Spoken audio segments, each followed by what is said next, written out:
এই দুনিয়া এখন তো আর সেই দুনিয়া নাই, মানুষ নামের মানুষ আছে দুনিয়া বোঝাই, সেই মানুষের ভিড়ে আমার আসল মানুষ নাই। এই দুনিয়া এখন তো আর সেই দুনিয়া নাই, মানুষ নামের মানুষ আছে দুনিয়া বোঝাই, সেই মানুষের ভিড়ে আমার আসল মানুষ নাই। ঠিক কিনা? এই যে আমাদের বিশাল জনসংখ্যা, এই জনসংখ্যাকে কি করে জনসম্পদে রূপান্তরিত করা যায় এ ব্যাপারে কথা বল। আল্লাহ তাআলা ইরশাদ করছেন, ওয়ালাকাদ কাররামনা বনি আদম ওয়া হামালনাহুম ফিল বাররি ওয়াল বাহরি ওয়া রাযাকনাহুম মিনাত তাইয়্যিবাত ওয়া ফাদ্দালনাহুম আলা কাসীরিম মিম্মান খালাকনা তাফদীলা। পড়েন আল্লাহু আকবার। রব্বুল আলামিন বলেন, ওয়ালাকাদ কাররামনা বনি আদম, আমি বনি আদমকে সম্মানিত করেছি, বনি আদমকে মর্যাদা দিয়েছি। ওয়া হামালনাহুম ফিল বাররি ওয়াল বাহর, বনি আদমকে জলে স্থলে স্থলে এবং সমুদ্রে চলাচলের বাহন দিয়েছি। ওয়া রাযাকনাহুম মিনাত তাইয়্যিবাত, তাদেরকে পবিত্র রিজিকের বন্দোবস্ত করেছি। ওয়া ফাদ্দালনাহুম আলা কাসীরিম মিম্মান খালাকনা তাফদীলা, আর আমি আল্লাহ যাদেরকে সৃষ্টি করেছি তাদের মধ্য থেকে বনি আদমকে আমি শ্রেষ্ঠ বানিয়েছি, সবার চেয়ে সেরা। আমাদের মতো করে আল্লাহ কাউকে বানায় নাই। দুই পায়ে ভর করে শির দ্বারা এরকম স্ট্যান্ড রেখে মাথা উঁচু করে দাঁড়াতে পারে এরকম কোন প্রাণী পৃথিবীতে আছে? এজন্য আল্লাহ বলেন, ওয়ালাকাদ কাররামনা বনি আদম, আমি বনি আদমকে সম্মানিত করেছি, তাদেরকে আমি মর্যাদা দিয়েছি। তাদেরকে আমি যত মর্যাদা দিয়েছি আমার কোন সৃষ্টিকে এত মর্যাদা দেই নাই। পড়েন সুবহানাল্লাহ। I have dignified the status of the sons of Adam, আদমের সব সন্তানের মর্যাদা আমি বাড়িয়েছি। আল্লাহ এখানে বলেননি ওয়ালাকাদ কাররামনাল মুমিনিন, আমি মুমিনের মর্যাদা বাড়িয়েছি, বলেছেন? আল্লাহ এখানে বলেন নাই ওয়ালাকাদ কাররামনাল মুসলিমিন, আমি মুসলিমের মর্যাদা বাড়িয়েছি।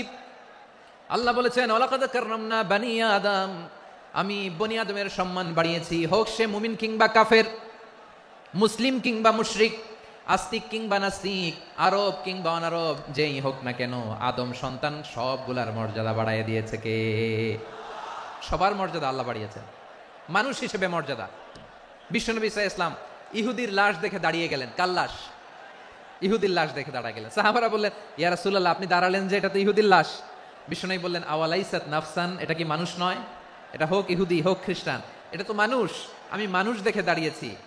আই স্যালিউট দ্য হিউম্যানিটি, আমি মানবতাকে সম্মান করেছি। পড়েন সুবহানাল্লাহ। তাহলে এই জমিনে মানুষের মর্যাদা বেশি, হোক আস্তিক হোক নাস্তিক, হোক মুমিন কিংবা কাফের। আদমের সন্তান হলে মানুষ হলেই তার মর্যাদা বাড়িয়েছে কে? আমার কলিজার টুকরা যশোরের ভাইয়েরা, মানুষের মর্যাদা আল্লাহ এত বাড়িয়েছেন, মানুষ জীবিত থাকলেও যেমনি মর্যাদাবান, মরে গেলেও মর্যাদাবান। সুবহানাল্লাহ পড়েন। মানুষ মরে গেলে এই ডেড বডিটা কি হয়? পচে যায়, গলে যায়, মাটির সাথে মিশে যায়। তাই বলে আপনি ডেড বডির সাথে যাচ্ছে তাই করতে পারবেন না। পারবেন? কেউ যদি অন্যায় করে তাকে যদি আপনি শাস্তির আওতায় আনেন, যা মনে চায় করতে পারবেন না। তার আগুন দিয়ে পোড়াতে পারবেন না, নাক কাটতে পারবেন না, কান কাটতে পারবেন না, অঙ্গ বিকৃতি করতে পারবেন না। কারণ মানব জাতির মর্যাদা স্বয়ং দিয়েছে কে? ডেড বডি পচে যাবে, গলে যাবে। তারপর ইসলাম বলে, না খবরদার, এই মরা লাশটারও একটা মর্যাদা আছে না নাই?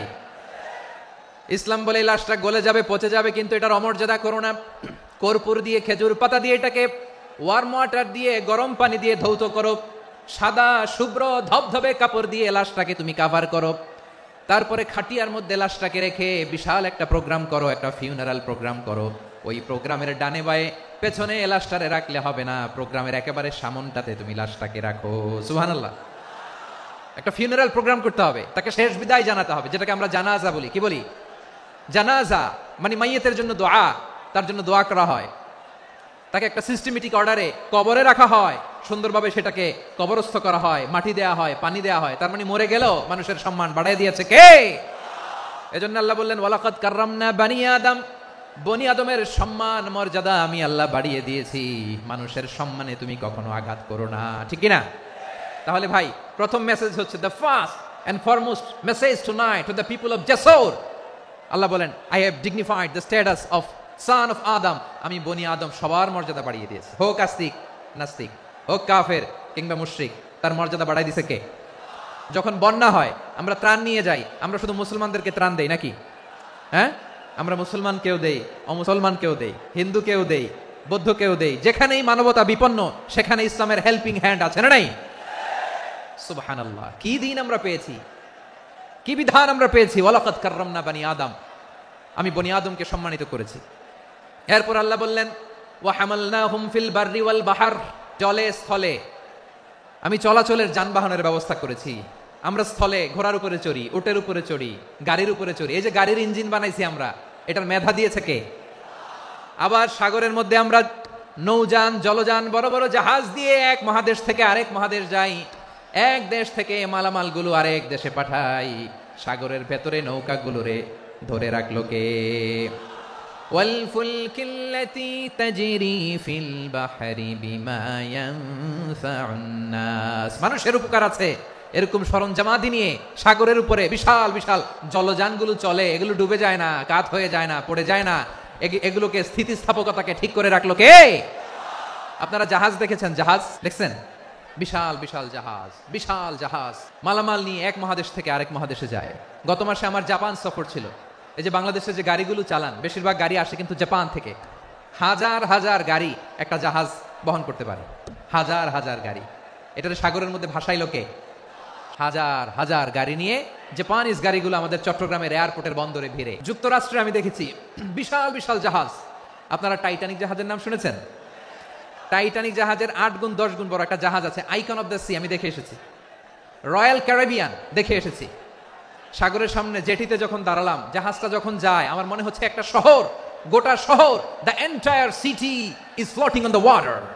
পুরো একটা শহর মনে হয় পানির উপর দিয়ে ভেসে যাচ্ছে। পড়েন সুবহানাল্লাহ। এই যে আইকন অফ দ্য সি, এই ক্রুজ, এই জাহাজটা, এটার ভিতরে স্টেডিয়াম আছে। কিসের ভিতরে স্টেডিয়াম? কথা বুঝে নাই বোধহয়। স্টেডিয়াম কিসের ভিতর? সুইমিং পুল আছে, শপিং মল আছে, রেস্টুরেন্ট আছে, ক্লাব আছে, 3000 4000 রুম বিশিষ্ট, কক্ষ বিশিষ্ট হোটেল আছে। এই সবগুলোর নিয়ে এগুলো চলে সাগরের দোলার মধ্যে, জলোচ্ছ্বাসের মধ্যে। এই সাগরের ভেতরে এই জাহাজগুলোর ভাষায় রাখছে কে? সূরাতুর আর রহমানে আল্লাহ তাআলা বললেন ওয়ালাহুল জাওয়ারিল মুনশাআতু ফিল বাহরি কাল আ'লাম ফাবিআইয়ি আলা, সবাই পড়েন ফাবিআইয়ি আলাই রাব্বিকুমা তুকাযযিবান। পাহাড় সম বড় বড় জাহাজগুলো মাল বোঝাই করে সাগরের মধ্যে ভেসে বেড়ায়। এগুলো দিয়ে মালামাল বহন করা যায়, মানুষও এক দেশ থেকে আরেক দেশে যায়। এই জাহাজগুলোর সাগরের ভেতরে ভাসায় রাখলো কে? এই আয়াতের ভেতরে আল্লাহ তাআলা সূরাত বানী ইসরাঈলের এই চমৎকার আয়াতের ভেতরে আল্লাহ তাআলা বেসিক্যালি মানব জাতির প্রতি তার 4টি স্পেশাল অনুগ্রহের কথা বলেছেন। কয়টি? 2টা বলে ফেলছি। 1 নাম্বার ওয়ালাকাদ কাররামনা বানি আদম, আমি বনি আদমের সম্মান বাড়াইছি, নাকি মুসলমানদের? তাহলে human dignity, the first part of the verse talks about the human dignity. 2 number অংশ আল্লাহ তাআলা বললেন ওয়া হামালনাহুম ফিল বাররি ওয়াল বাহর, স্থলে এবং সমুদ্রে আমি তাদের জন্য চলাচলের বাহন দিয়েছি। সুবহানাল্লাহ। তার মানে smooth movement on land and sea, জলে এবং স্থলে যাতে আমরা স্মুথলি মুভ করতে পারি আল্লাহ তাআলা দিয়েছেন। 3 নাম্বার আল্লাহ তাআলা বললেন ওয়া রাযাকনাহুম মিনাত তাইয়্যিবাত, মানুষের জন্য আমি পবিত্র রিজিকের ব্যবস্থা করেছি। জলে এবং স্থলে যত প্রাণী আছে সবগুলা প্রাণীকে রিজিক দেয় কে? আমাদেরকে রিজিক দেয় কে? সাগরের মাছগুলোকে, বড় বড় তিমি মাছগুলোরে রিজিক দেয় কে? বাতাসের মধ্যে ভেসে বেড়ানো বড় বড় পাখিগুলো, স্ক্যান্ডিনেভিয়ান কান্ট্রি থেকে লক্ষ লক্ষ কোটি কোটি পাখিগুলো যে এক দেশ থেকে আরেক দেশে ট্রান্সফার হয়, এগুলোর রিজিক দেয় কে? রব্বুল আলামিন বলেন ওয়ামা মিন দাব্বাতিন ফিল আরদি ইল্লা আলাল্লাহি রিজকুহা ওয়া ইয়ালামু মুস্তাকাররাহা ওয়া মুস্তাওদাআহা কুল্লুম ফি কিতাবিম মুবিন। আল্লাহু আকবার। রব্বুল আলামিন বলেন ভূপৃষ্ঠে বিচরণশীল যত প্রাণী আছে সব প্রাণীগুলোকে আমি আল্লাহ আমার নিজের কুদরতে রিজিকের বন্দোবস্ত করি। এই প্রাণীগুলো কোথায় থাকে, কোথায় যায়, সব জায়গায় আমি রিজিক পৌঁছে দেই। রিজিক কেউ দিতে পারে না, রিজিকের মালিক কে? রিজিকের মালিক তিনি আল্লাহ। এজন্য আল্লাহ তাআলা বললেন ওয়া রাযাকনাহুম মিনাত তাইয়্যিবাত। এরপর আল্লাহ বললেন ওয়া ফাদ্দালনাহুম আলা কাসীরিম মিম্মান খালাকনা তাফদীলা। আমি যত প্রাণী সৃষ্টি করেছি সকল প্রাণীর মধ্যে মানুষের মর্যাদা শ্রেষ্ঠত্ব আমি দিয়েছি। সুবহানাল্লাহ পড়েন। তাহলে 1 নম্বরে আল্লাহ বললেন আমি বনি আদমের মর্যাদা বাড়ালাম। এরপরে বললেন স্থলে এবং সমুদ্রে চলাচলের জন্য যানবাহন দিলাম। 3 নম্বরে আল্লাহ বললেন পবিত্র রিজিকের ব্যবস্থা করে দিলাম। এরপরে আল্লাহ বললেন যত প্রাণী আছে সৃষ্টি আছে সবগুলার উপরে আমি মানুষকে শ্রেষ্ঠত্ব দিলাম। সুবহানাল্লাহ। তাহলে সবচেয়ে বেশি শ্রেষ্ঠত্ব মানুষের। কার? মানুষের। শুধু তাই নয় প্রিয় ভাইরা, আকাশ এবং জমিনে যা কিছু আছে সবকিছু মানুষের জন্য, মানুষের কল্যাণে, মানুষের প্রয়োজনে, মানুষের বশীভূত করে সৃষ্টি করেছেন কে? রব্বুল আলামিন বলেন হুয়াল্লাযী খালাকা লাকুম মা ফিল আরদি জামিআ। এই জমিনের মধ্যে যা কিছু আমি আল্লাহ সৃষ্টি করেছি সব কিছু আমি মানুষের জন্য সৃষ্টি করেছি। পড়েন সুবহানাল্লাহ। হুয়াল্লাযী খালাকা লাকুম মা ফিল আরদি জামিআ। যা আছে সব আমাদের জন্য, সব আমাদেরকে সার্ভিস দেওয়ার জন্য, আমাদের উপকারের জন্য, আমাদের কল্যাণের জন্য। আওয়াজ করে সবাই পড়ুন আল্লাহু আকবার। অন্য আয়াতে আল্লাহ বললেন ওয়াসাখখারা লাকুম মা ফিস সামাওয়াতি ওয়া মা ফিল আরদি জামিআম মিন ইন্না ফি যালিকা লাআয়াতিন লিকাউমিন ইয়াতাফাক্কারুন। প্রথম আয়াতে আল্লাহ বললেন জমিনে যা আছে সব তোমাদের কল্যাণে আমি সৃষ্টি করলাম। এরপরে আল্লাহ বললেন আকাশেও যা আছে সব তোমাদের জন্য সৃষ্টি করলাম, তোমাদের অনুগত বানিয়ে দিলাম। পড়েন সুবহানাল্লাহ। মানুষের কি ব্রেইন দেখেন, মানুষ জমিন ছেড়ে আকাশে চলে যায়। পাখি দেখে মানুষের শখ হলো পাখি যেহেতু উঠতে পারে আমরাও পারবো। অরবিল রাইট, উইলবার রাইট, দুই ভাই মিলে আঁকাঝোঁকা করতে করতে করতে করতে প্লেন বানায় ফেললো। কারণ সুবহানাল্লাহ। এখন পাখিও ওরে আমরাও ওরি। এরপরেই মানুষের কৌতূহল থামে না এখানে। মানুষ চলে গিয়েছে চাঁদে। কোথায় গেছে? এখন কিন্তু চাঁদে জমি বিক্রি হয় জানেন। পৃথিবী নিয়ে মারামারি শেষ। রাশিয়া আমেরিকা এখন ধরছে চাঁদ আর মঙ্গল গ্রহ। এখন চাঁদে জমি বিক্রি হয়, মঙ্গলে জমি বিক্রি হয়। এই চাঁদ, মঙ্গল, বৃহস্পতি, শনি সব আল্লাহ তাআলা আমাদের জন্য বানিয়েছেন। সুবহানাল্লাহ পড়েন। মানুষ সাগরের উপরে চড়ে, শূন্যে ভেসে বেড়ায়, পাহাড় কেটে সুড়ঙ্গ বানায়, টানেল বানায়। মানুষ ব্রডব্যান্ডের লাইন নিয়ে যায় সাগরের ভেতর দিয়ে এক দেশ থেকে আরেক দেশে, এক মহাদেশ থেকে আরেক মহাদেশে। সুবহানাল্লাহ পড়েন।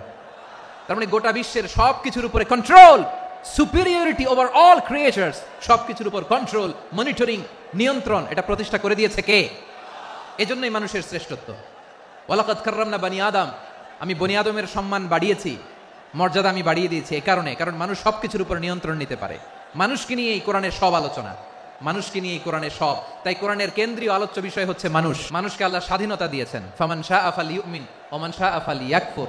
চাইলে মুমিন হতে পারো, চাইলে কাফের হতে পারো, তোমার ইচ্ছা। তবে জেনে রাখো মুমিন হলে পাবা জান্নাত, কাফির হলে পাবা জাহান্নাম। নাও দ্য ডিসিশন ইজ ইয়ার্স। সিদ্ধান্ত তোমার, জান্নাতে যাবা না জাহান্নামে যাবা। মানুষকে আল্লাহ এত স্বাধীনতা দিয়েছেন, মানুষ চাইলে অনেক ভালো হইতে পারে। ভালোর রাস্তাও খোলা, খারাপ হওয়ার রাস্তাও খোলা। ভালো হইলে মানুষ অনেক ভালো, খারাপ হইলে অনেক খারাপ, ভালো হইলে সবচেয়ে ভালো, খারাপ হইলে সবচেয়ে খারাপ। এজন্য সিদ্ধান্ত আপনাকে নিতে হবে। আল্লাহ তাআলা বলছেন লাকাদ খালাকনাল ইনসানা ফি আহসানি তাকওয়িম সুম্মা রাদাদনাহু আসফালা সাফিলিন। আমি মানুষকে অনেক সুন্দর অবয়বে, সুন্দর আকৃতিতে সৃষ্টি করেছি। তার শুধু চেহারার ডিজাইনটাই সুন্দর নয়, তার ব্রেনটা বড্ড সুন্দর, তার মানসিকতা বড্ড সুন্দর, তার সৃজনশীলতা বড্ড সুন্দর। পড়েন সুবহানাল্লাহ। আমাদের ব্রেনটা অনেক সফিস্টিকেটেড ব্রেন, অনেক সফিস্টিকেটেড। এই 1.5 কেজি ব্রেন ইউজ করে মানুষ গোটা বিশ্বে সভ্যতা বিনির্মাণ করেছে, ঠিক কিনা? এই ব্রেন আল্লাহ তাআলা আমাকে দিয়েছে। এটারে কাজে লাগালে, আপনার 6 সেন্স কাজে লাগালে আপনি অনন্য মানুষ হয়ে উঠবেন, মহামানবে রূপান্তরিত হবেন। মানুষ হতে পারে, চাইলেই মহামানব হতে পারে। আবার যদি মানুষ চায় খারাপও হতে পারে। আল্লাহ বললেন শুধু ভালোই না, ভালো হতে চাইলে অনেক ভালো তুমি হতে পারো, আবার খারাপ হতে চাইলে অনেক খারাপ তুমি হতে পারো। সুম্মা রাদাদনাহু আসফালা সাফিলিন।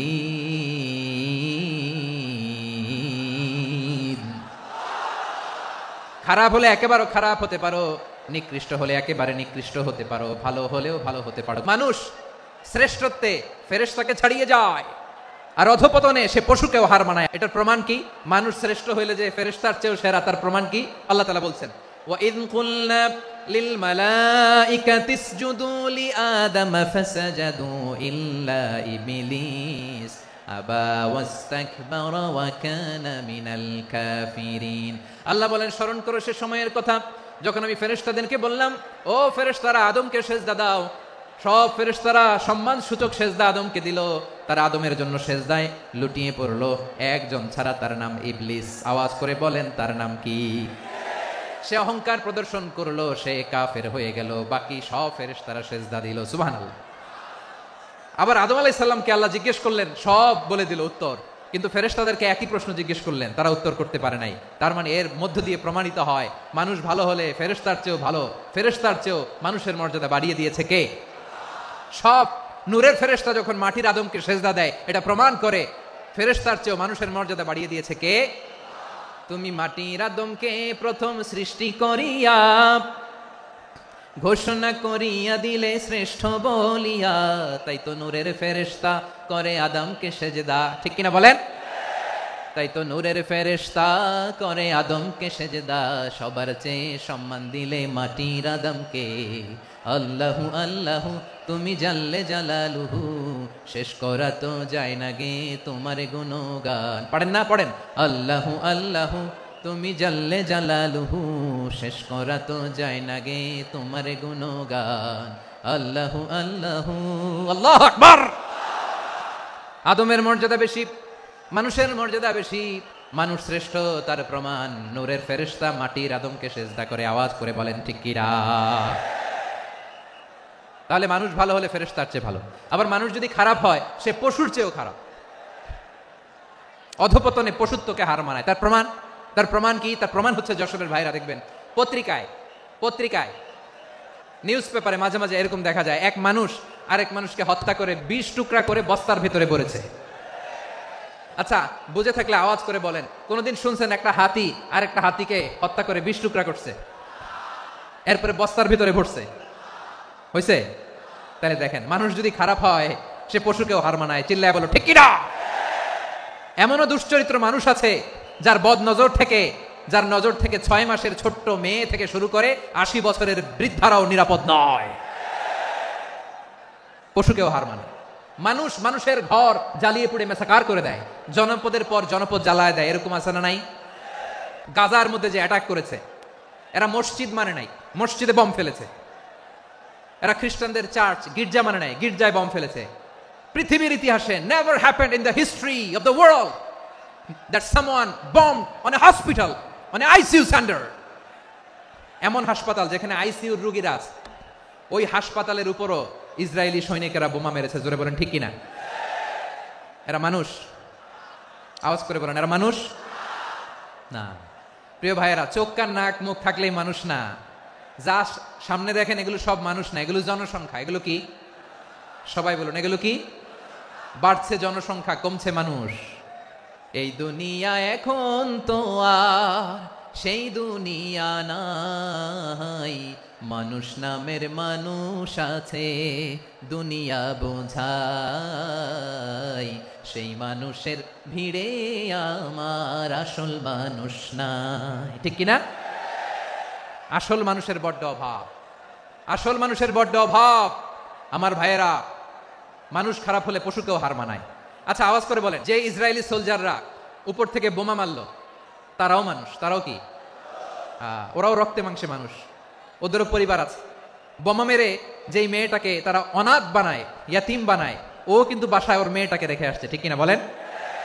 বম্বিং করে যে বাবাকে মেরে, স্বামীকে মেরে স্ত্রীকে বিধবা বানায়, তারও ঘরে স্ত্রী আছে। উপর থেকে বম মেরে মানুষ মেরে দিচ্ছে, তারাও মানুষ। 1945 সালের 6 আগস্ট আমেরিকান সোলজাররা হিরোশিমায় বম মেরেছে।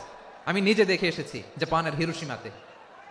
সকাল 8:15 মানুষ কেউ অফিসে যাচ্ছিল, কেউ খেতে খামারে কাজ করতে যাচ্ছিল।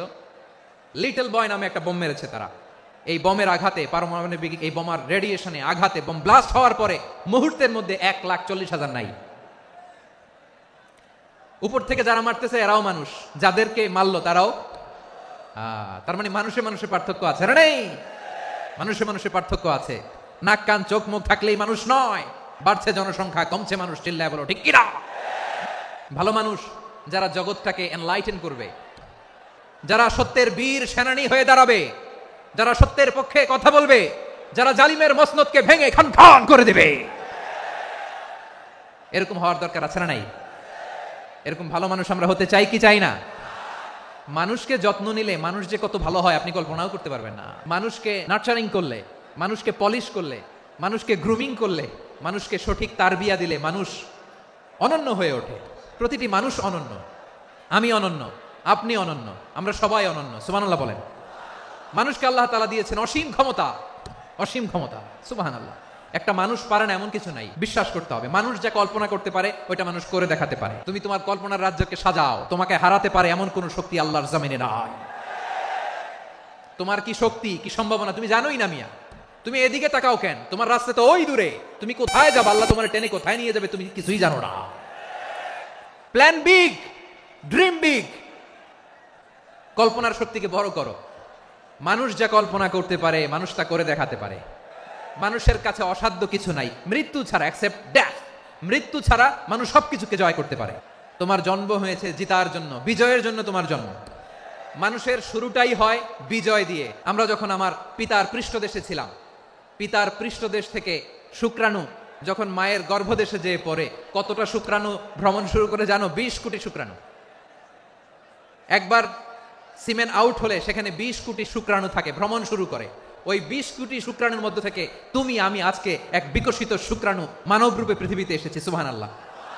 ওই 20 কোটি শুক্রাণুর প্রতিযোগিতায় সবাইরে পেছনে ফেলে সেদিন আমি সফল হয়েছিলাম, সেদিন আমি বিজয়ী হয়েছিলাম। সেদিন আমি এত ছোট ছিলাম, মাইক্রোস্কোপ দিয়েও আমার অস্তিত্ব টের পাওয়া যায় না। আমি এত তুচ্ছ ছিলাম, নগণ্য ছিলাম। আমার কান ছিল না, আমার চোখ ছিল না, আমার হাত ছিল না, আমার জন্য রিকমেন্ডেশন করার মতো মামু ছিল না, খালা ছিল না, কেউ ছিল না। তারপরেও ওই প্রতিযোগিতায়, ওই কম্পিটিশনে যখন আমার কেউ হারাতে পারে নাই, আল্লাহর জমিনেও আমার কেউ হারাতে পারে না। হারার জন্য তোমার জন্মই হয় নাই, তুমি আসছই জিতার জন্য। সুবহানাল্লাহ। বিশ্বনবী বলেন, আন্নাসু মাআদিন কামাআদিনিজ যাহাবি ওয়াল ফিদ্দা খিয়ারুহুম ফিল জাহিলিয়াতি খিয়ারুহুম ফিল ইসলাম। Peoples are like mines of gold and silver. সোনার খনি, রূপার খনি, এর চেয়েও বড় খনি হচ্ছে এই মানব সম্পদের খনি। আওয়াজ করে বলেন আল্লাহু আকবার। আল্লাহ তাআলা এই সম্পদ আমাদেরকে দিয়েছে। বিশ্বনবী বলেন, মানুষ হচ্ছে খনির মতো। খিয়ারুহুম ফিল জাহিলিয়াতি খিয়ারুহুম ফিল ইসলাম। জাহিলি যুগে যারা সেরা, ইসলামেও তারা সেরা। ইযা ফাকহু, যদি তারা বুঝবান হয় তাহলে তাদেরকে সেরা বানায় দিবে কে? তাহলে মানুষের চেয়ে সেরা কেউ হতে পারে? মানুষের চেয়ে অনন্য কেউ হতে পারে? মানুষকে কেউ হারাতে পারে? আওয়াজ করে বলো, তোমাকে কেউ হারাতে পারবে? এই সাহস জাগছে আজকের আলোচনা থেকে। আমি তুমি অনন্য, আমাকে তোমাকে হারায় দেওয়া এত সহজ না, ঠিক কিনা? একটা কথা জীবনের সাথে সেট করে নিতে হবে, আমি জিতি নয় শিখি, আমি কখনো হারি না। তাহলে বিশ্বনবী বলেন, নাসু মাআদিন, মানুষ হচ্ছে খনি। এই খনির যত্ন নিতে হবে। মা বাবা যারা এসেছেন, আপনার ছেলে মেয়ের যত্ন নেন। আপনার ছেলের মধ্যে যে কি পটেনশিয়াল আপনি জানেন না। আপনার এই ছোট্ট অবুজ ছেলেটাই আগামী দিনের শায়েখ আহমদুল্লাহ হবে। আপনার হেফজখানায় পড়া ওই ছোট্ট ছেলেটাই আগামী দিনের আল্লামা মামুনুল হক হবে। আপনার ওই ছেলেটা আমির হামজা হবে, আব্দুল হাই সাইফুল্লাহ হবে। এভাবে বড় বড় আলেম হবে, তারা যুগশ্রেষ্ঠ আলেম হবে। সেই একদিন এই বাংলাদেশের পার্লামেন্টে যে বক্তব্য দিয়ে যশোরের পক্ষে কথা বলবে। আপনি জানেন না, কাউকে ছোট করবেন না আপনি। ওর কনফিডেন্স আপনি কমাবেন না, আপনি কমাতে পারেন না। প্যান্ডেলে আমার যে মা বোনেরা আছেন, ছেলে মেয়েদেরকে কখনো ছোট করে কথা বলবেন না। ও যে কোথায় যাবে আপনি জানেন না। আপনি মা হয়ে তাকে সাহস দিবেন, তার কল্পনার জগৎটাকে সাজাতে তাকে উৎসাহিত করবেন, ঠিক কিনা বলেন? আর আমার প্যান্ডেলের আমার প্রিয় শ্রদ্ধাশীলা মায়েরা বোনেরা, আপনারা তো আরো দামি সম্পদ। বিশ্বনবী বলেন, আর দুনিয়া কুল্লুহা মাতা। আল্লাহ আল্লাহ আল্লাহ। বিশ্বনবীর কথার ওজন দেখেন, আর দুনিয়া কুল্লুহা মাতা ওয়া খায়রু মাতা'আদ দুনিয়াল মারআতুস সালিহা। বিশ্বনবী বলেন, দুনিয়ায় যা দেখো সব আল্লাহর দেওয়া অ্যাসেট, মানে সম্পদ। আর এত অ্যাসেটের ভিড়ে সবচাইতে শ্রেষ্ঠ সম্পদ হচ্ছে নেককার নারী। সুবহানাল্লাহ। ভাইয়েরা বোনের সাথে খারাপ আচরণ করো না, সন্তান মায়ের সাথে খারাপ আচরণ করো না। আমাদের মায়েরা আমাদের asset, they are our priceless asset.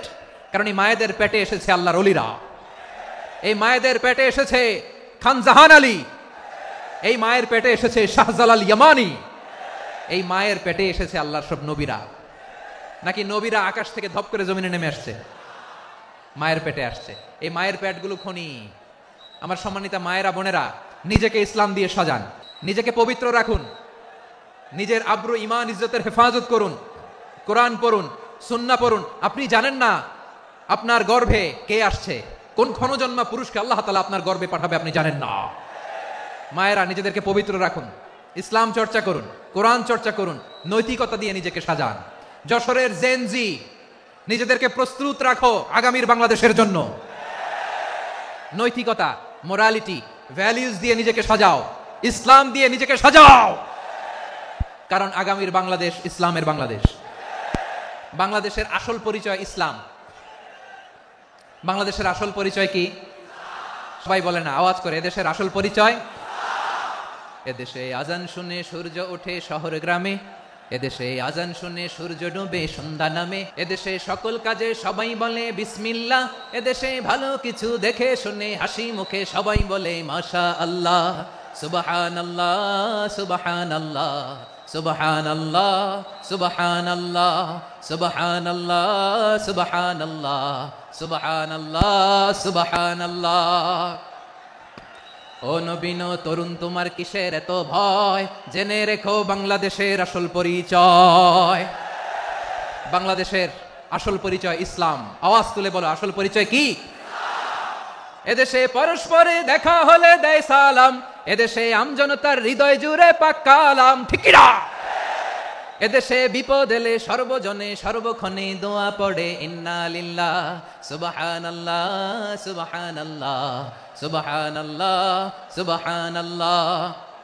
এদেশে আজান শুনে সূর্য ওঠে শহর গ্রামে, এদেশে আজান শুনে সূর্য ডুবে সন্ধ্যা নামে, এদেশে সকল কাজে সবাই বলে বিসমিল্লাহ, এদেশে ভালো কিছু দেখে শুনে হাসি মুখে সবাই বলে মাশা আল্লাহ সুবহানাল্লাহ। আওয়াজ করে সুবহানাল্লাহ সুবহানাল্লাহ সুবহানাল্লাহ সুবহানাল্লাহ। সবাই একসাথে সুবহানাল্লাহ সুবহানাল্লাহ সুবহানাল্লাহ সুবহানাল্লাহ। এদেশের আসল পরিচয় কি?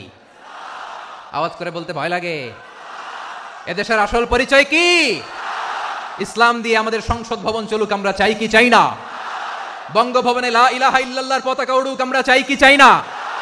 প্রতিটি জেলা অফিসে, ডিসি অফিসে লা ইলাহার পতাকা ঝুলুক, আমরা চাই কি চাই না? মানুষকে যত্ন নিলে মানুষের মধ্যে যারা কি পটেনশিয়াল রেখেছে, আমি জাপানের দুইটা উদাহরণ দেই। জাপানে 2022 সালে জাপানের সাথে জার্মানির খেলা, ফিফা ওয়ার্ল্ড কাপ 2022, ওই খেলায় জিতেছিল জাপান। জিতেছিল 22 সালের এই ফিফা ওয়ার্ল্ড কাপে জাপান ফুটবল খেলায় জিতে।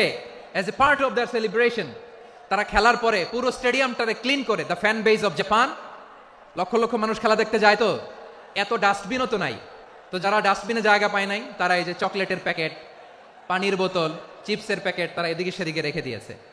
জাপানের ভক্তরা, জাপানের ফলোয়াররা as a part of their celebration তারা খেলার পরে পুরো স্টেডিয়ামের সব ময়লা আবর্জনা ক্লিন করে তারপরে বিদায় নিয়েছে। তাদেরকে কি ক্লিন করার দায়িত্ব দেওয়া হয়েছিল? তারা কি স্টেডিয়ামের পরিচ্ছন্নতা কর্মী? তাদের আকল, তাদের সিক্স সেন্স তাদেরকে বলেছে। ছোটবেলা থেকে জাপান গভর্নমেন্ট ওদেরকে এত পরিচ্ছন্নতা শেখায়, ক্লিনলিনেস অ্যাওয়ারনেস ক্যাম্পেইন করায়। ক্লাসে আমি দেখেছি, ক্লাসে নিজের বেঞ্চ নিজে মুছে, ক্লাসের মাঝখানে একটা সময় দেয়, নিজের টেবিল নিজে মুছে, নিজের ক্লাসরুমটা নিজে পরিষ্কার করে, রাস্তাঘাটে একটা ধুলা নাই, ময়লা নাই, একটা টিস্যু নাই। খেলার পরে গোটা বিশ্বকে তাক লাগিয়ে দিয়েছে। জাপানের ফ্যানরা সবার রেখে যাওয়া গার্বেজ, টিস্যু, বোতল পরিষ্কার করে তারপরে স্টেডিয়াম থেকে বিদায় নিয়েছে। আমরা কেন এমন হতে পারলাম না? জাপানের যারা এগুলো করছে ওদের 3টা করে চোখ না? চোখ তো 3টা, জাপানো লাগো, জাপানো লাগো, হাত তো 4টা, কান তো 6টা, হ্যাঁ? নাকি আমার মতো 2 হাত 2 কানালা মানুষ? চোখে দেখলে ওটা মানুষ না। চিন্তা করছেন? তার মানে জাপানিজদেরকে যে গ্রুমিং করে শিখানোর মাধ্যমে পরিচ্ছন্ন বানানো গেছে, ওরা যেমনি মানুষ আমরাও মানুষ, আমাদের সন্তানদেরকে শেখালে তারাও পারবে। পারবে কিনা? 2 নম্বর উদাহরণ বলি। চট্টগ্রাম ফেনীতে যারা গিয়েছেন, মেঘনা গোমতী ব্রিজ প্রকল্প নাম শুনছেন? মেঘনা একটা ব্রিজ পার হওয়া লাগে। এই মেঘনা গোমতী, এখানে 3টা ব্রিজ, কাশপুর সহ এই 3টা ব্রিজের নির্মাণ কাজ, রেনোভেশনের কাজ দেওয়া হয়েছিল জাপানের একটা কোম্পানিকে। কাকে? জাপানের কোম্পানি। নির্মাণ শেষে 738 কোটি টাকা বেঁচে গেছিল, এটা গভর্নমেন্টের হাতে দিয়ে তারা বিদায় নিয়েছে। কত টাকা? 738 কোটি টাকা। যত প্রাক্কলিত ব্যয় নির্ধারণ করা হয়েছে সব টাকা সরকার, তৎকালীন সরকার 2019-এর সরকার, কারা ছিল তো জানেন? এই 2019-এর সরকার তাদেরকে দিয়েছে। তারা রিনোভেশন নির্মাণ শেষে 738 কোটি টাকা অতিরিক্ত বেঁচে গেছিল, এটা আবার গভর্নমেন্টের হাতে বুঝাই দিয়ে তারা বিদায় নিচ্ছে। আমরা কেন এমন হতে পারলাম না? জাপানের ওরাও মানুষ, আমরাও মানুষ, তার মানে মানুষে মানুষে পার্থক্য আছে না নাই? আচ্ছা, জাপানের দুইটা উদাহরণ দিলাম, এবার আমার দেশের দুইটা উদাহরণ দিব না? বাংলাদেশের দুইটা উদাহরণ দিই। 1 নম্বর উদাহরণ, গত সপ্তাহে আপনারা জানেন কক্সবাজার আমার একটা প্রোগ্রাম ছিল, তো হেলিকপ্টারে গিয়েছিলাম। ফেনী জেলা যখন পার হচ্ছি আমি দেখলাম 3টা উইন্ডমিল চিনেন তো? বিশাল পিলার, 3টা-4টা পাখা থাকে, বায়ু বিদ্যুৎ কেন্দ্র, বাংলাদেশের প্রথম বায়ু বিদ্যুৎ কেন্দ্র এটা, মুহুরী প্রজেক্ট বলে এটা সম্ভবত, মুহুরী প্রজেক্ট। তো সাগরের বাতাসের ঝাপটায় এটা ঘুরে এনার্জি হয়, ইলেকট্রিসিটি উৎপাদন হয়। তো আমি পাইলটকে বললাম, ভাই এগুলো থেকে কেমন ইলেকট্রিসিটি উৎপাদন হয়? কয় হুজুর একটু হয় না। কিছুই হয় না? কিছুই হয় না মানে? বলে হুজুর বাংলাদেশে যত উইন্ডমিল আছে এটার পাখা একটাও ঘুরে না। আল্লাহ, বলেন কি? তাহলে এই যে কোটি কোটি টাকা ব্যয় করে যে উইন্ডমিল, কয় হুজুর উপরে ফিটফাট ভিতরে সদরঘাট। তার মানে কোটি কোটি টাকা দিয়ে এই উইন্ডমিল বানায়, এখানে কিছু নাই, দুর্নীতির আড্ডাখানা, আখড়াখানা বাংলাদেশ, ঠিক কিনা বলেন? হায় রে, জাপানিজরাও মানুষ, আমরাও মানুষ। আমার এক নিকটাত্মীয় সরকারি চাকরিজীবী, উনি আমাকে বললেন, বাংলাদেশের আরেকটা উদাহরণ দেই, উনি আমাকে বললেন যে প্রতি বছর আমাদের অফিসের ফার্নিচার চেঞ্জ করে। আমি বললাম প্রতি বছর ফার্নিচার চেঞ্জ করে কেন? বলে যে ফার্নিচার নতুন পারচেজ করলেই তো ওইখানে টাকা, নতুন কিনতে পারলেই টাকা, নতুন উন্নয়নের সবক শোনাতে পারলেই টাকা। প্রথম আলোর রিপোর্ট, কি আলো? প্রথম আলোর রিপোর্ট, গত 15 বছরে উন্নয়নের নামে লুটপাট হয়েছে প্রায় 3.25 লাখ কোটি টাকা। কার রিপোর্ট? আমাদের বানানো কথা, প্রথম আলোর রিপোর্ট। গত 15 বছরে কারা ছিল জানেন তো? হ্যাঁ, শুধু ওনাদেরকেই দোষ দিয়ে লাভ নাই। স্বাধীনতার পর থেকে শুধু শাসকের হাত বদল হয়েছে, আমরা কিছু পাই নাই, ঠিক কিনা বলেন? আমরা এরকম চাই না। তাহলে জাপানের মানুষও মানুষ, আমরাও মানুষ। সিদ্ধান্ত আপনার, কোন মানুষ হবেন, ভালো মানুষ না খারাপ মানুষ? আজকের আলোচনার বিষয় হচ্ছে মানব সম্পদের উন্নয়ন, হিউম্যান রিসোর্স ডেভেলপমেন্ট।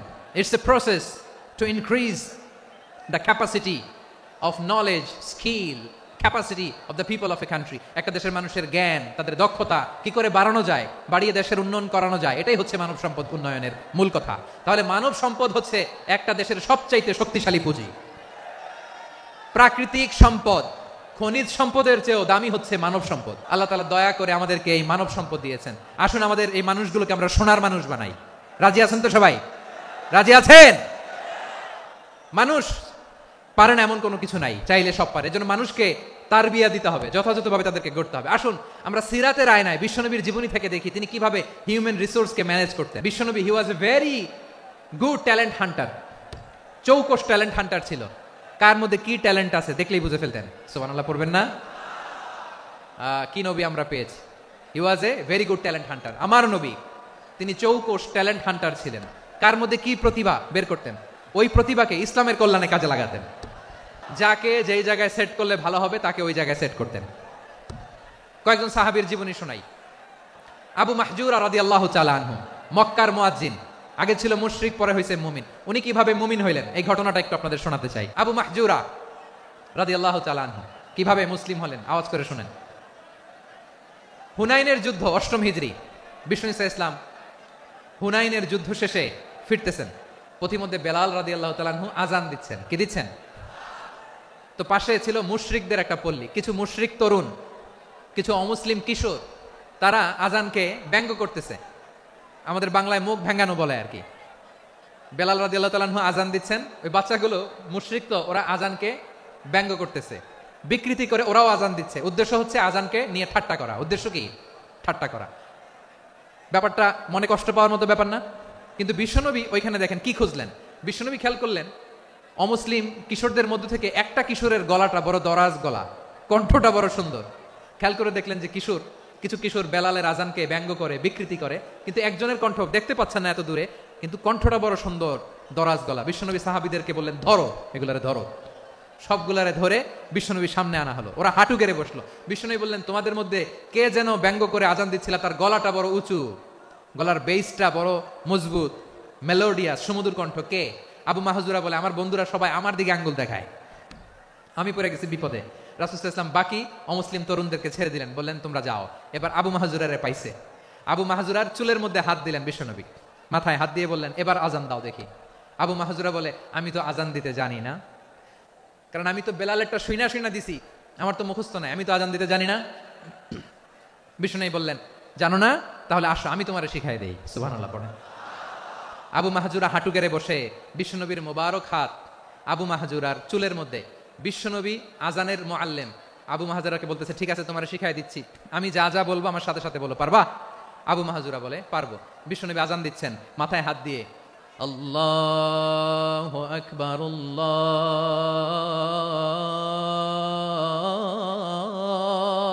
আকবার। আবু মাহজুরা এই বাক্যটা পড়লেন। বিশ্বনবী দ্বিতীয় বাক্য পড়তে আরম্ভ করলেন, আল্লাহু আকবার, আল্লাহু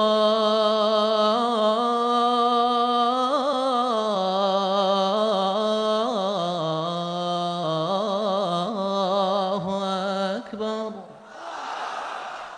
আবু মাহজুরা এই বাক্যটা বললেন। বিশ্বনবী আবু মাহজুরার মাথার মধ্যে হাত দিয়ে তৃতীয় বাক্য পড়লেন, আশহাদু আল্লা ইলাহা ইল্লাল্লাহ,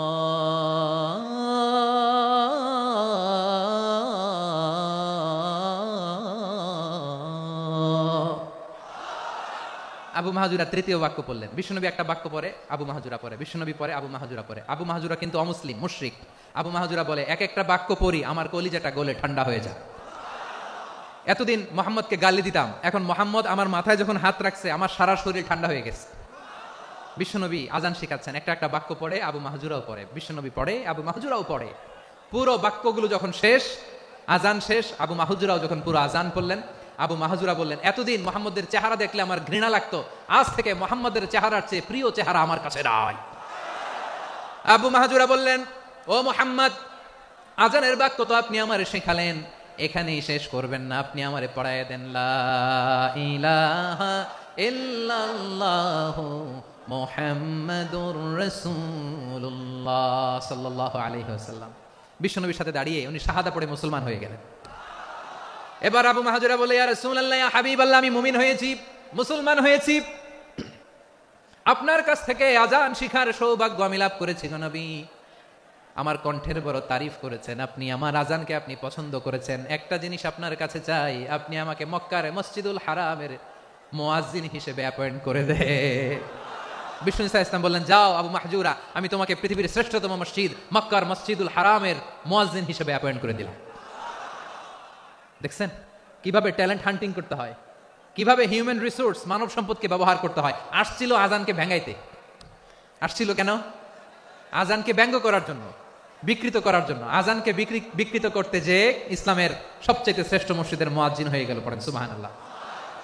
হযরত আবু মাহজুরা রাদিয়াল্লাহু তাআলা আনহু ওনার এই সুললিত কণ্ঠ ব্যবহার করে মসজিদুল হারামে এত সুন্দর করে আল্লাহু আকবার বলে আজান দিতেন।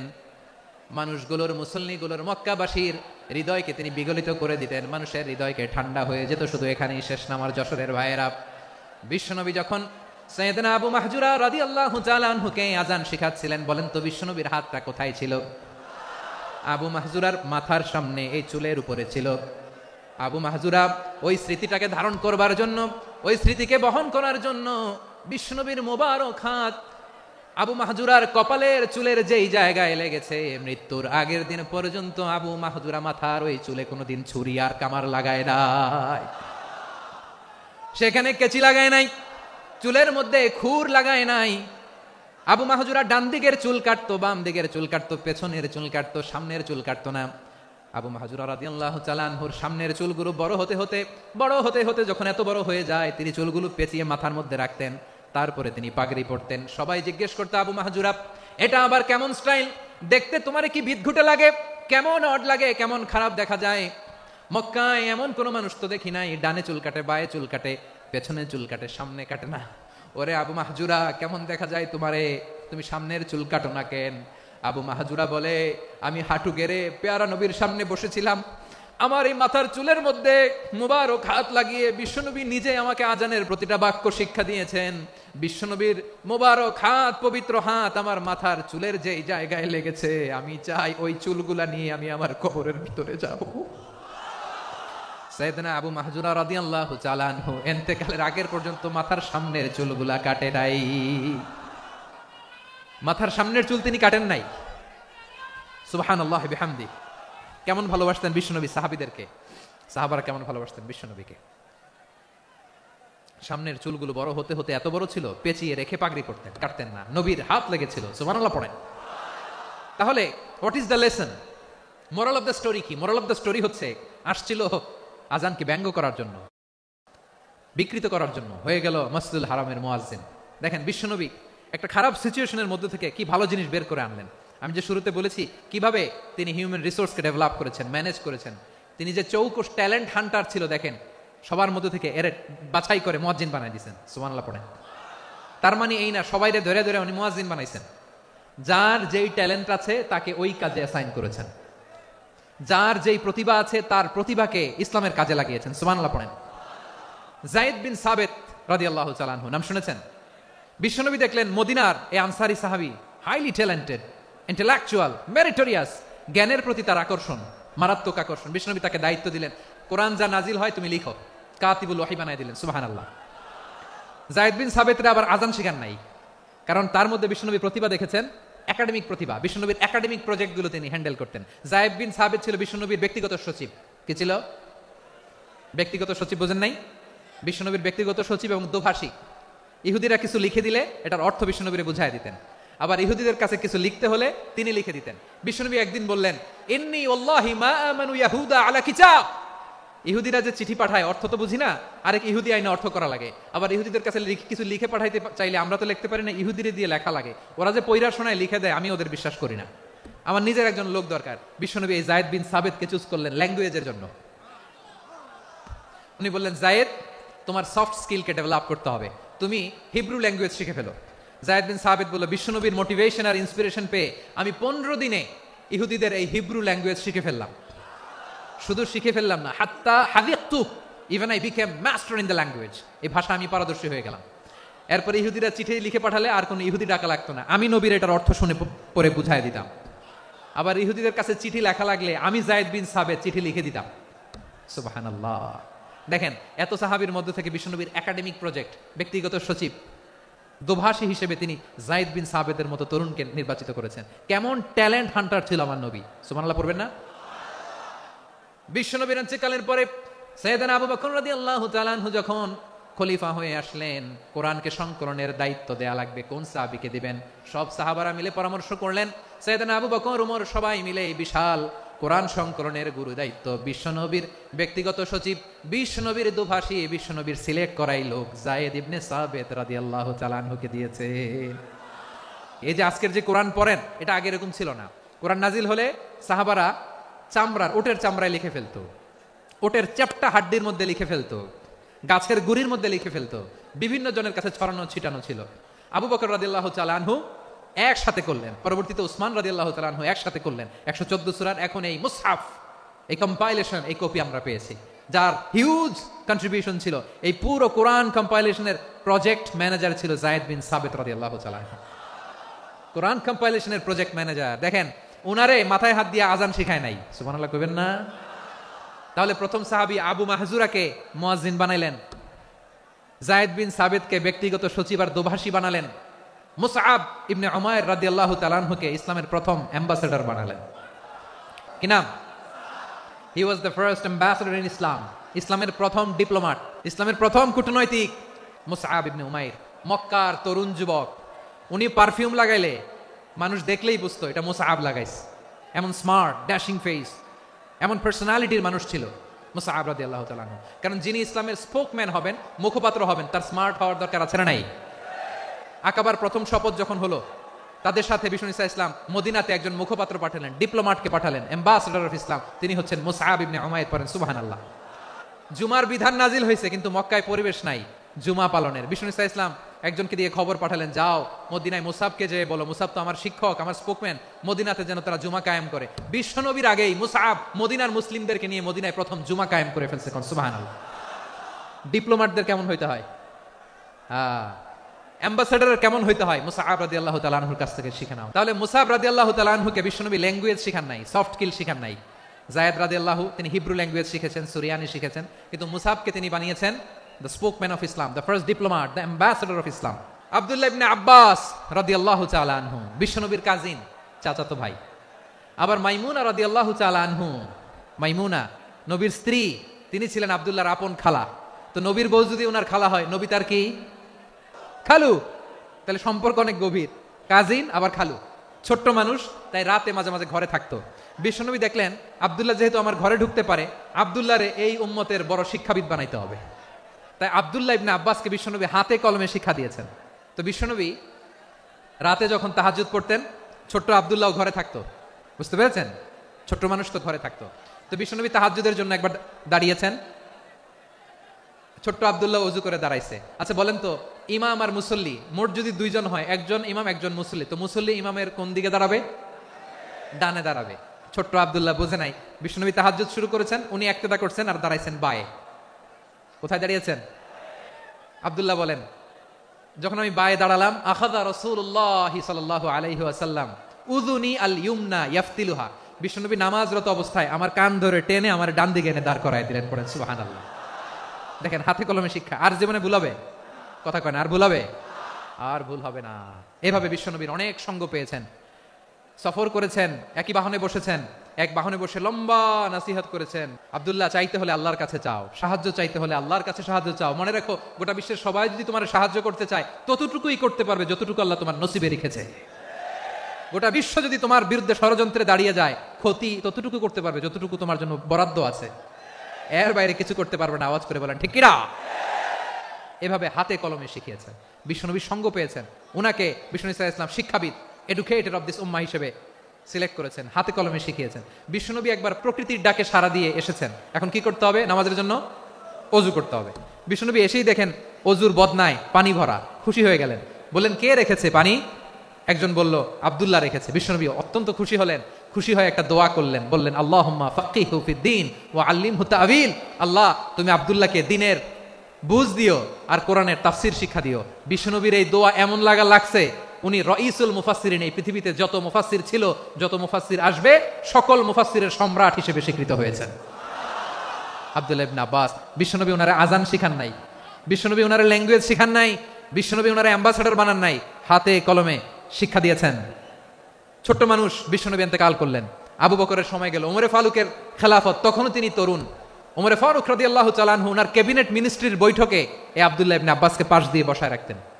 বয়স্ক সাহাবারা এটা পছন্দ করতো না, তারা বলতো ঘটনা কি, আব্দুল্লাহর মতো ছেলে নাতি আমাদের আছে, এরা কেন রাখে ওমরে ফারুক?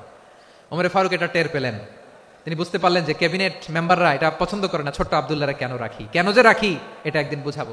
একদিন মিটিংয়ে তিনি সবাইকে বললেন, ইদা জাআ নাসরুল্লাহি ওয়াল ফাতহ, এই আয়াত দ্বারা উদ্দেশ্য কি বলেন তো মুরব্বী সাহাবীরা? এক সাহাবী বলেন, এই সূরা দ্বারা উদ্দেশ্য আল্লাহ বলেছেন আমাদেরকে বিভিন্ন ল্যান্ড, বিভিন্ন এলাকা বিজয় করতে হবে। ওমরে ফারুক বললেন না, হয়নি। আরেকজন বললেন, বিজয় হওয়ার পর আমাদের বেশি বেশি আল্লাহর বরত্বের ঘোষণা দিতে হবে, এটা উদ্দেশ্য। ওমরে ফারুক বললেন না, হয় নাই। যারা জিজ্ঞেস করেন কেউ পারে না। সব শেষে বিশ্বনবী ছোট্ট আব্দুল্লাহরে বলেন, আব্দুল্লাহ ইদা জাআ নাসরুল্লাহি ওয়াল ফাতহ, এর দ্বারা উদ্দেশ্য কি বলো তো? ছোট্ট আব্দুল্লাহ বলেন, হুয়া আজালু রাসূলিল্লাহ, এই আয়াত দ্বারা বিশ্বনবীর বিদায়কে উদ্দেশ্য নেওয়া হয়েছে।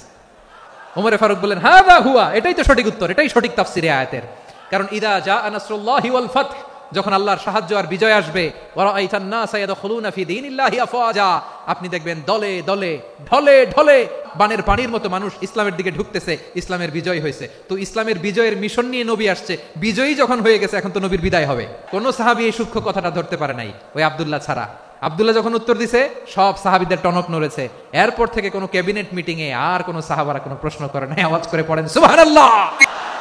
বিশ্বনবী আব্দুল্লাহ ইবনে আব্বাসকে দ্য এডুকেটর অফ দ্য উম্মাহ, উম্মার শিক্ষাবিদ হিসেবে গ্রহণ করেছেন। আওয়াজ করে পড়তে হবে আল্লাহু আকবার। সাহাবীদের নামগুলো মনে থাকবে? এক নম্বরে আবু মাহজুরা, মুয়াজ্জিন বানাইছেন। যায়েদ ইবনে সাবিত, দোভাষী, ট্রান্সলেটর অফ প্রফেট, এবং তিনি ছিলেন বিশ্বনবীর ব্যক্তিগত সচিব। Musab ibn Umair, the first ambassador and diplomat of Islam. Abdullah ibn Abbas, এই উম্মার সবচেয়ে বড় এডুকেটর, শিক্ষাবিদ। আরেকজন ছিল আব্দুল্লাহ ইবনে মাসউদ রাদিয়াল্লাহু তাআলা। দুই আব্দুল্লাহ, আব্বাস গেল, আরেকজন হচ্ছে মাসউদ। মক্কার তরুণ, ছাগল পালতো মুশরিকের। বিশ্বনবী আর আবু বকর রাদিয়াল্লাহু তাআলা আনহু একবার গেলেন, যে দেখে এই তরুণ দাঁড়ায় আছে। বিশ্বনবী বলেন, আমি খুব ক্ষুধার্ত, তোমার কাছে কি দুধ আছে ছাগলের? আব্দুল্লাহ সে ওয়ালাকিন আনা মুতামান, কিন্তু যে দুধ আছে এটা আমানতের, আমি দিতে পারবো না। বিশ্বনবী এইটা শুনেই তারা টার্গেট করে ফেলছে।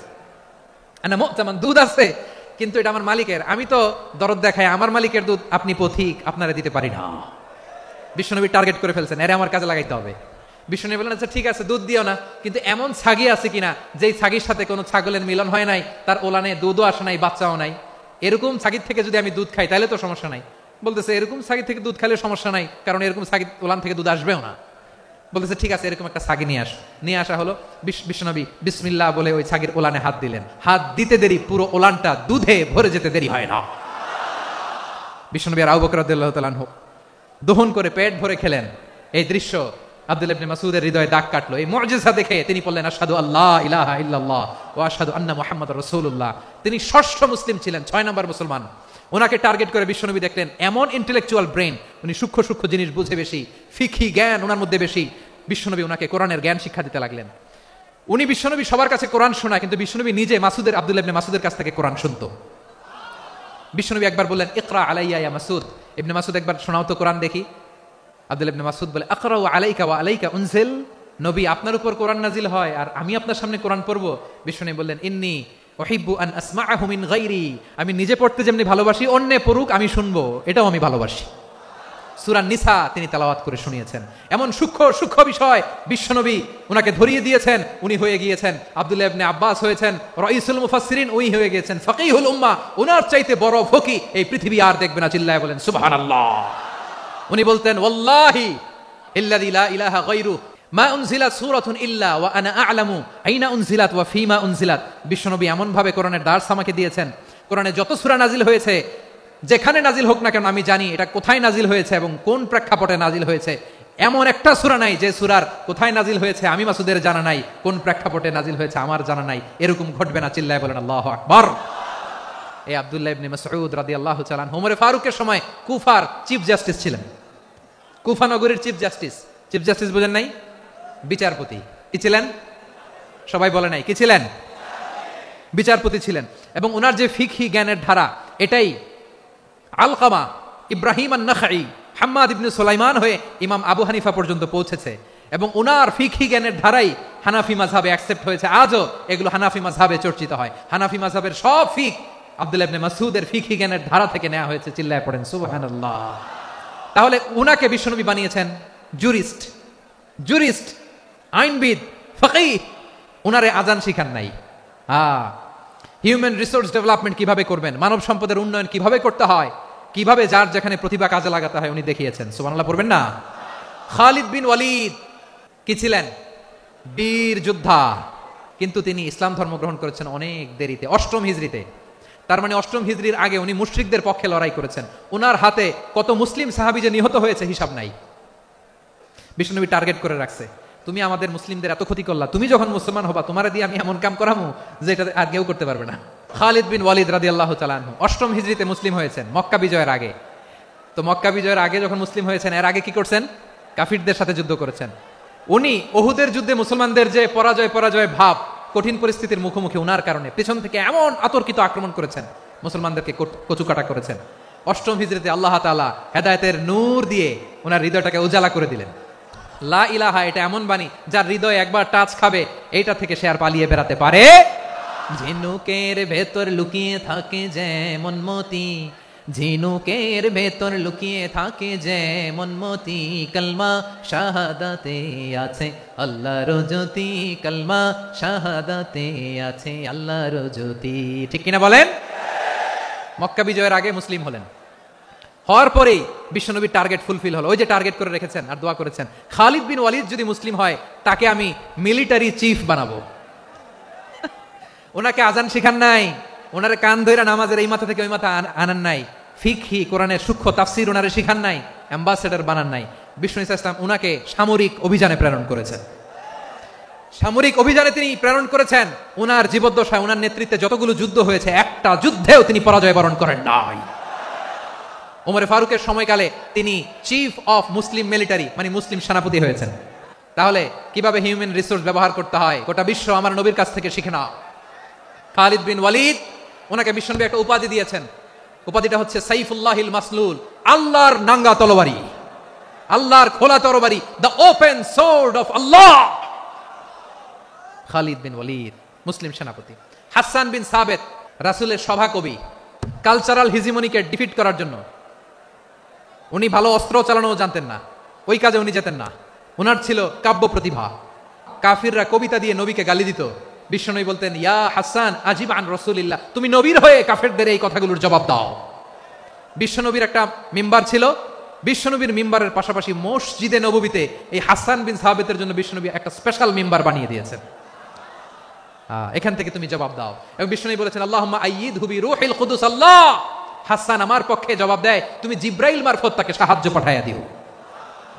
রাসূল সাল্লাল্লাহু আলাইহি ওয়াসাল্লামের সভা কবি, the poet of the prophet, নবীর কবি, উনি কবিতা দিয়ে এমন উচ্চাঙ্গের ভাষায় কবিতা দিয়ে তিনি জবাব দিতেন, কাফিরদের গা শিহরে যেত, তাদের হৃদয়ে আগুন ধরে যেত। তাহলে এরকম কবিরও দরকার আছে না নাই? এখন যাকে আল্লাহ দিছে কাব্য প্রতিভা, এরা যদি আপনি যুদ্ধের ময়দানে পাঠান হবে? যারে দিছে সুরেলা গলা, এরা যদি অ্যাম্বাসেডর বানান হবে না। হাসান বিন সাবিত ছিলেন বিশ্বনবী সাল্লাল্লাহু আলাইহি ওয়াসাল্লামের কবি। হুযায়ফা ইবনুল ইয়ামান বিশ্বনবীর গোয়েন্দা বিভাগের প্রধান। কিসের প্রধান? হুযায়ফা ইবনুল ইয়ামান, ওনার ছিল ডিটেকটিভ মাইন্ড, গোয়েন্দা বিভাগের প্রধান। এবং উনি হচ্ছেন সাহিবু সিররি রাসূলিল্লাহ, রাসূল সাল্লাল্লাহু আলাইহি ওয়াসাল্লামের গোপন তথ্যের ধারক বাহক। নবীর যেই কথা কেউ জানে না, সব হুযায়ফার পেটের ভিতরে ছিল। সুবহানাল্লাহ পড়েন। মদিনার যত ইহুদিদের একটা লিস্ট ছিল, এই লিস্ট শুধু দুইজন জানতো, বিশ্বনবী আর হুযায়ফা। গোয়েন্দা বিভাগের হেড ছিল। খন্দকের যুদ্ধে প্রচন্ড আজকের মতো শৈত্য প্রবাহ, মাটি খনন করতে করতে সাহাবীদের পেটে ক্ষুধা নাই, দাঁড়াইতে পারে না নামাজের জন্য, এত ক্লান্ত, ক্ষুধা, ক্লান্ত, শ্রান্ত। বিশ্বনবী বললেন, কে আছো? এই কঠিন শীত, এই ভয় আর ক্ষুধার মধ্যেও খন্দকের পরীক্ষা টপকে শত্রু শিবিরে যে আমাকে তথ্য দিবা, কে আছো? কারো গায়ে শক্তিই নাই যে দাঁড়াবে, কেউ দাঁড়ায় না। বিশ্বনবী তখন নিজে হুযায়ফাকে ডাক দিলেন, হুযায়ফা, যে আমাকে আজকে শত্রু শিবিরের তথ্য এনে দিবে, সে জান্নাতে আমার মোরাফাকা, আমার সঙ্গী হবে। হুযায়ফা রাদিয়াল্লাহু ইবনুল ইয়ামান জীবনের ঝুঁকি নিয়ে এই ক্ষুধা, শৈত্য প্রবাহ, কোল্ড ওয়েভসকে উপেক্ষা করে পরীক্ষা টপকে শত্রু শিবিরে যে সবার কথাগুলো চুপে চুপে শুনে বিশ্বনবীর দরবারে এসে গোয়েন্দাদের মতো তথ্য সরবরাহ করেছে। বিশ্বনবীর গোয়েন্দা বিভাগের প্রধান হুযায়ফা ইবনুল ইয়ামান ইন্টেলিজেন্স বিভাগ চালাতেন। মুনাফিকদের নাম ওনার কাছে ছিল। মুআয ইবনে জাবাল মদিনা রাষ্ট্রের সবচেয়ে সিনিয়র আমলা ছিলেন। আমলাতন্ত্র চিনেন তো? প্রশাসনিক কাজ যারা চালায়, অ্যাডমিনিস্ট্রেশন বোঝেন না? The department of administration. মদিনার রাষ্ট্রের সিনিয়র আমলা মুআয ইবনে জাবাল মুতাখাসসিসুন ফিল হালালি ওয়াল হারাম, হালাল হারামের স্পেশালিস্ট ছিলেন। বিশ্বনবী উনাকে ইয়ামানের গভর্নর করে পাঠিয়েছেন। বলেছেন, ইন্নাকা তা'তি কওমান আহলা কিতাব, এমন গোষ্ঠীর কাছে যাবা যারা ইহুদি নাসারা, আগে শাহাদা পড়লে এরপরে নামাজের দাওয়াত দিও, নামাজ পড়লে যাকাতের দাওয়াত দিও। গভর্নরের অ্যাটিটিউড যেমন থাকে তেমন অ্যাটিটিউড ধরে রেখো। সুবহানাল্লাহ পড়েন। তাহলে মুআয ইবনে জাবালকে দিয়ে বিশ্বনবী কবিতা লেখায় নাই, চিঠি লেখায় নাই, আজান দেওয়ায় নাই। সুবহানাল্লাহ পড়বেন না? সব শেষ সাহাবী বলি আবু হুরায়রা রাদিয়াল্লাহু তাআলা আনহু, বিড়ালের বাবা, কি করতেন? খালি হাদিস মুখস্থ করতেন। উনি বলতেন, আলজামু রাসূলুল্লাহ আলা মিলই বাতনি, আমার শুধু পেটের ক্ষুধার বন্দোবস্ত হইলে আমি নবীর সঙ্গ ছাড়তাম না। আমার আনসার সাহাবারা ক্ষেত খামারের কাজ করতো, আমার মুহাজির সাহাবারা ব্যবসা করতো, আর আমি নবীর সাথে সাথে থাকতাম। শুধু সকাল বিকাল দুই বেলা যদি আমার খাবারের বন্দোবস্ত হয়, আমি আর নবীর লক ছাড়ি না। সুবহানাল্লাহ কইবেন না? 5374টা হাদিস তিনি বর্ণনা করেছেন। সবচেয়ে বেশি হাদিস বর্ণনাকারী সাহাবী। হাদিস প্রিজার্ভেশনের কাজে বিশ্বনবী ওনাকে কাজে লাগিয়েছেন। উনি একদিন বলেন, ইয়া রাসূলুল্লাহ আসমাউ মিনকা কাসীরান ফালা আহফাজু, নবী অনেক কথা শুনি আমার মনে থাকে না। বিশ্বনবী বললেন, তাই? উবসুত রিদাক, তোমার চাদরটা বিছাও। আবু হুরায়রা বিছালেন, বিশ্বনবী হাত বুলায় দিলেন, এরপরে অনেক হাদিস বর্ণনা করলেন। আবু হুরায়রা বলে, তারপর থেকে বিশ্বনবী যাই বর্ণনা করে আমি শুনি আর একটাও বলি না। এখন সুবহানাল্লাহ। বিশ্বনবী ওনাকে হাদিস প্রিজার্ভেশন, নবীর এই যে লক্ষ্য হাদিস প্রিজার্ভেশনের এই দায়িত্ব দিয়েছেন সাইয়েদনা আবু হুরায়রা রাদিয়াল্লাহু তাআলা আনহুকে। প্রিয় ভাইরা, তাহলে 10 জন সাহাবীর কথা যে বললাম, আপনারা কি খেয়াল করেছেন কত বড় ট্যালেন্ট হান্টার, চৌকস ট্যালেন্ট হান্টার ছিল আমার নবী। এক একজনের এক এক ট্যালেন্ট এক এক কাজে অ্যাসাইন করেছেন, এক একজনকে এক এক দায়িত্ব দিয়েছেন, এক একজনের প্রতিভাকে এক একভাবে বিকশিত হওয়ার সুযোগ দিয়েছেন। আওয়াজ করে বলেন ঠিক কি না? এখন আমার পর্দার আড়ালে আমার মায়েরা বলবে, এতগুলো পুরুষ সাহাবীর কথা বললো, নারী সাহাবীরা কি কিছু করে নাই? হ্যাঁ, একজন নারী সাহাবীর কথা বলে মোনাজাত হবে, দোয়া ছাড়া কেউ যাব না। রুফাইদা আল আসলামিয়া রাদিয়াল্লাহু তাআলা আনহা, ওনার বাবার নাম সাআদ আল আসলামি। বিশ্বনবী কি খেয়াল করলেন দেখেন, সাআদ ছিল মদিনার বড় ডাক্তার। এই নারী সাহাবী রুফাইদা বাবার কাছ থেকে চিকিৎসা বিদ্যা শিখেছেন। যখন শিখছে, বিশ্বনবী দেখলেন আমার তো প্রতি সপ্তাহে সপ্তাহে যুদ্ধে আহত সাহাবীদের সেবা দিবে কে? বিশ্বনবী রুফাইদাকে বললেন, রুফাইদা তুমি মসজিদে নববীর পাশে একটা মেডিকেল ক্যাম্প করো। এই যে সাকিনা আদ-দ্বীন মেডিকেলের আমার ছাত্রী বন্ধুরা শুনে রাখো, তোমাদের আইকন হচ্ছে এই রুফাইদা আল আসলামিয়া। বিশ্বনবীর ডিরেকশন অনুযায়ী তিনি মসজিদে নববীর পাশে একটা মেডিকেল ক্যাম্প করলেন এবং আহত সাহাবাদের চিকিৎসা উনি ওনার টিম নিয়ে দিতেন। বিশ্বনবীর পরামর্শে উনি আনসারি এবং মুহাজির মহিলা সাহাবীদেরকে নিয়ে একটা স্পেশাল মেডিকেল টিম গঠন করলেন। খায়বার যুদ্ধে 7ম হিজরিতে যখন বিশ্বনবী যায়, উনি ওনার টিম নিয়ে আসলেন, বললেন, ইয়া রাসূলুল্লাহ, আমরা তো তলোয়ার চালাতে পারি না, আমরা তো তীর মারতে পারি না, আপনি যদি অনুমতি দেন খায়বার অভিযানে আমি আমার টিম নিয়ে মেডিকেল টিমের সেবাটা সার্ভিসটা দিতে চাই। পড়েন সুবহানাল্লাহ। বিশ্বনবী অনুমতি দিলেন। যোদ্ধা সাহাবীদের সাথে রুফাইদা আল আসলামিয়া উনিও মেডিকেল টিম নিয়ে অগ্রসর হলেন। খায়বারের প্রতিটা আহত ইনজুর্ড সাহাবী যারা ইনজুরি শিকার হয়েছেন সবাই রুফাইদা আল আসলামিয়ার এই মেডিকেল ক্যাম্প থেকে চিকিৎসা সহায়তা পেয়েছেন। সুবহানাল্লাহ পড়েন। দেখেন কিভাবে বিশ্বনবী ট্যালেন্ট বাছাই করতেন। আপনি অবাক হবেন, বাহরাইনের মেডিকেল ইউনিভার্সিটিতে রুফাইদা আল আসলামিয়া মেডিকেল প্রাইজ অ্যাওয়ার্ড প্রতি বছর দেওয়া হয়। যদি 8 দিনের এই মেডিকেল আমার বোনেরা যদি জেনে থাকো জানো, না হলে নতুন করে জানো, সার্চ দিও, রুফাইদা আল আসলামিয়া মেডিকেল অ্যাওয়ার্ড বাহরাইনের ইউনিভার্সিটিতে দেওয়া হয়। প্রিয় ভাইয়েরা, তাহলে আলোচনার সামারি আমরা করি। বিশ্বনবী যেভাবে হিউম্যান রিসোর্সকে ম্যানেজ করেছেন, যার যেখানে প্রতিভা কাজে লাগিয়েছেন, আমরাও যদি করি আমাদের বাংলাদেশের চিত্র আমরা পাল্টে দিতে পারবো। আমরা শুরুতে শুনেছি মানুষের আছে অসীম সম্ভাবনা, প্রতিটা মানুষ অনন্য, যত্ন নিলে যথাযথ পরিচর্যা করলে মানুষ বিশ্ব জয় করতে পারে, ঠিক কিনা? আমাদের হাফেজে কোরআনের সামনে দাঁড়াতে পারে এমন কোন হাফেজে কোরআন আল্লাহর জমিনে জন্ম হয় নাই। ওটা বিশ্ব কাঁপিয়ে তারা সেরা, আমাদের ক্রিকেটাররা সেরা, আমাদের তৈরি পোশাক শিল্প সেরা, এরকম অনেক অনেক সেরা জিনিস আছে, আমরা এগুলোরে নার্চারিং করতে পারি নাই, পরিচর্যা করতে পারি নাই, সঠিক তারবিয়াতের অভাব। তাহলে মানুষের অসীম সম্ভাবনাকে কাজে লাগাতে হবে, ঠিক কিনা বলেন? ইউনুস গভর্নমেন্টকে আমি বলবো, অল্প সময়ের জন্য আপনারা এসেছেন, সংস্কারও করতে হবে, আবার নির্বাচনও করতে হবে। সব সংস্কার হতে করতে পারবেন না, যতটুকু পারবেন এর মধ্যে আমাদের যে হিউজ ম্যান পাওয়ার, আমাদের যে মানব সম্পদ, হিউম্যান রিসোর্স, এটাকে ডেভেলপ করে আপনাদের যেতে হবে। যেটা পারবেন না সেটাকে পরবর্তী নির্বাচিত গভর্নমেন্টের কাছে রেখে যেতে হবে, যে তারা যেন করে, তাদের কাছে আপনারা এটা রেখে যাবেন। তাহলে মানুষ চাইলে বিশ্ব জয় করতে পারে, আর মানুষকে হারাতে পারে কেউ? আল্লাহ আমাদেরকে জনসংখ্যা দিয়েছেন প্রিয় ভাইয়েরা, এই জনসংখ্যা অনেক বড় সম্পদ, এটা আমাদের জন্য অভিশাপ নয়, আশীর্বাদ। আমাদের জনসংখ্যাকে যদি আমরা জনশক্তিতে রূপান্তর করতে পারি, আজকে বাংলাদেশ যে অবস্থানে দাঁড়িয়ে আছে, বাংলাদেশ তার 20 গুণ উন্নতির শিখরে চলে যাবে। চিল্লায় বলো ঠিক কিনা?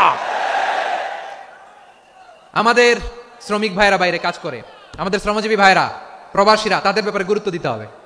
আমাদের শ্রমের দাম সবচেয়ে কম, সবচেয়ে কম। তারা এম্বাসিতে গুরুত্ব পায় না, এয়ারপোর্টে গুরুত্ব পায় না, এই সরকার অবশ্য তাদেরকে অনেক গুরুত্ব দিচ্ছে।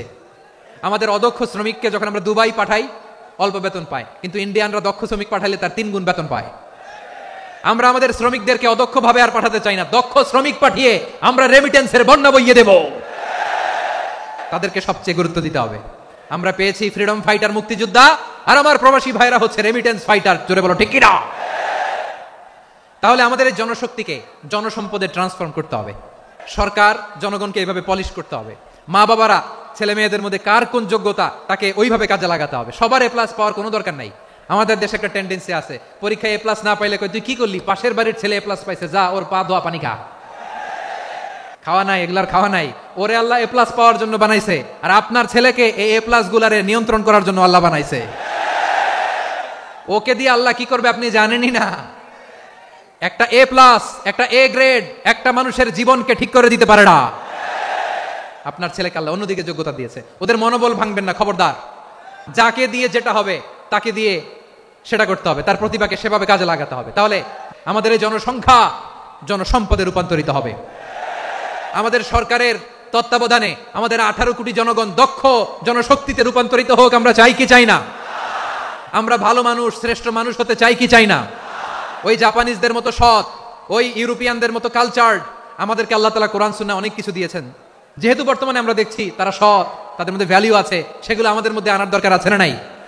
আর ইসলাম দিয়ে আমাদের জীবনকে সাজাতে হবে, ইসলাম দিয়ে আমার পরিবারকে সাজাতে হবে। ইসলাম থেকে, কোরআন থেকে প্রেসক্রিপশন না নিলে জীবন সুন্দর হবে না।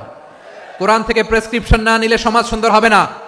কোরআনের প্রেসক্রিপশন না মানলে রাষ্ট্র সুন্দর হবে না। কোরআনের প্রেসক্রিপশন অ্যাপ্লাই না করলে শুধু দুর্নীতি দমন কমিশন দিয়ে দুর্নীতি বন্ধ করা যাবে না। এজন্য কোরআনের আইন আমরা চাই কি চাই না? প্রিয় ভাইরা, হিউম্যান রিসোর্স ডেভেলপমেন্ট, মানব সম্পদের উন্নয়ন, আমাদের সরকার যেন এদিকে নজর দেয়। আমরা যেন এই ব্যাপারে যত্নবান হয়ে উঠি। যাকে আল্লাহ যে যোগ্যতা দিয়েছে, এই যোগ্যতা দিয়ে আমরা যেন ইসলামের জন্য, দেশের জন্য কাজ করি। আমরা যেন আমাদের স্কিল ডেভেলপ করি, আমাদের পটেনশিয়ালকে ডেভেলপ করি, মোরালিটি, ভ্যালিউজ নিয়ে শায়েখ আহমদুল্লাহ আলোচনা করেছেন, এগুলো দিয়ে যেন আমরা আমাদেরকে সাজাই।